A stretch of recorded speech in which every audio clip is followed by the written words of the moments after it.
Hi everyone. So those of you that look at my Facebook, Instagram, whatever, I was on an Abraham Hicks cruise in Greece and Malta, and one of the great people I met was Irene from Indonesia.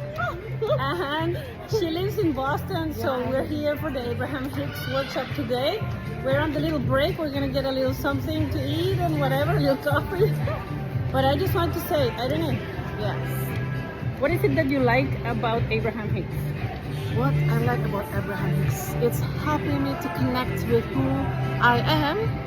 And so everything that's happening around me, there's a reason why to me. And I'm choosing things more consciously. And I feel, my life has shifted. I can be in this world, but not really in this world. I don't get to shake to a lot of what's going on in the world, and I can still keep my lights and my candle and my joy and my happiness.